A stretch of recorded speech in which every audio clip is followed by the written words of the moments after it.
Magandang oras mga kababayan, mga ka-Golden Boy. Ito pala ang rason kung bakit nadawit ang pangalan ng magandang artista na si Gretchen Barreto dito sa mga nawawalang sabungero.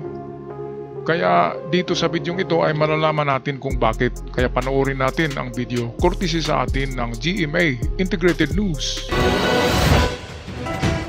Sumang-ayon umano si Gretchen Barreto at ilan pang kasama nang tanungin ni Atong Ang kung dapat nang iligpit ang mga sabungerong nandaya.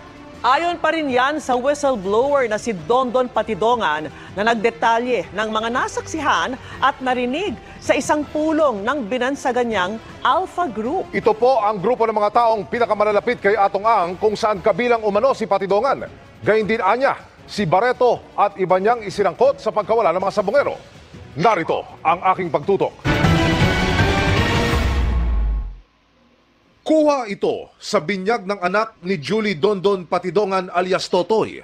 Tumayong ninong at ninang doon ang matagal niyang naging boss na si Charlie Atong Ang at ang aktres na si Gretchen Barreto. Ang pangalan ng anak ko, Don Chenle. Doon ko kinuha yung Don sa akin, yung Chen, Gretchen, yung Le, Charlie. Yun kinuha ko yan. Kinuha ko sa pangalan nilang dalawa. Kinuha rin niyang ninong ang isa pa raw kasosyo ni Ang na si Engineer Celso Salazar. Silang tatlo, idinawit ni Patidongan sa kaso ng mga missing sabungero.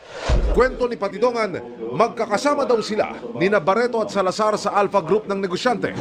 Grupo raw ito ng mga taong pinakamalalapit kay Ang na may-ari ng Lucky 8, StarQuest Incorporated. Ito kaya napaka-credible na witness na whistleblower itong si Patidongan alias Tutoy dahil nga nasa Alpha Group siya at kasama niya dyan yung engineer, Gretchen Barreto at marami pang iba. Kaya alam na alam niya ang kilos sa loob nito. Kaya walang kawala si Atong Ang kay Tutoy dahil si Tutoy nga ang tagapamahala ng lahat ng farm at iba pang mga establishment na yung mga paggawa ng mga establishmento ay si Tutoy ang kanyang binigyan ito ni Atong ng pag-manage. Kaya parang right hand na rin ito at biglang naging pasaway kay Atong dahil nga merong hindi na pagkasunduan yata. Pero ang maganda dito ay pumanig si alias Tutoy na magiging witness, whistleblower ng mga nawawalang sabungero at makakatulong si Tutoy sa paglutas ng problema na ito na napakalaging problema. Kaya Gretchen Barreto ay dawit talaga dahil nga nasa Alpha Group, itinaas ang kamay, bumoto na payag siya na walain yung term hindi tayo gagamit ng term na medyo explicit. So pumayag si Gretchen, ibig sabihin isa sa bumoto si Gretchen. So meron nga siyang partisipasyon dito. Kaya kasama siya dito, Gretchen Barreto. Pero ang talaga niyan, principal ay si Atong. Di ba mga kababayan, mga accessories lang tong iba eh. Ngayon ay napalaging problema. Tahimik na si Atong eh. Baka wala na nga dito sa bansa. Tahimik na. Alright, patuloy tayo sa balita, courtesy ng GMA 24. Ang operator ng sabungang Manila Arena. Sa isang pulong daw ng Alpha Group, tinanong sila ni Ang kung dapat daw dukutin at iligpit ang mga sabungerong di umano'y nandaraya. Kabilang daw si Barreto sa mga sumang-ayon. Alam niyo naman na kasama ni Mr. Atong Ang yan at saka Alpha yan. Pag sinabing Alpha, doon kasama sila sa nagmeeting-meeting. Kasama siya sa pumayag na walain yung mga sabungero. Ngayon, isa sa tumas ng kabayan. Si Gretchen Barreto. Tumaas ang kamay, ano ibig sabihin nun? Ibig sabihin, napayag siya na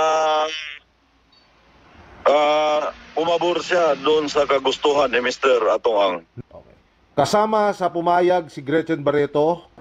Isa siya sa pumayag na walain yung mga natsutsupi.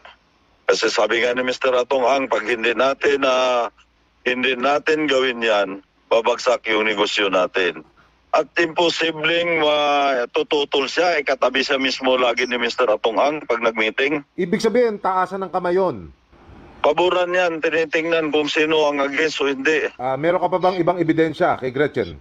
Lagi kasama ni Mr. Atong ang yan. Ilang beses daw niyang nasaksihan ang ganitong meeting sa may malaking opisina sa Manila Arena. Ayan, so ang ano diyan, ang ebidensya ay si Totoy mismo. Ang nakikita niya na tumaas ang kamay, so bakit maghanap pa tayo ng maraming ebidensya? Ang whistleblower ay ebidensya na yan. Siya mismo ang mga nakakita ng kilos sa loob. At ito yung mga video, yung interview na ito mga kababayan, mga kagulinboy. Ito yung mga interview na ginawa ni Amil Sumangil, itong angkor dito na lalaki sa GMA.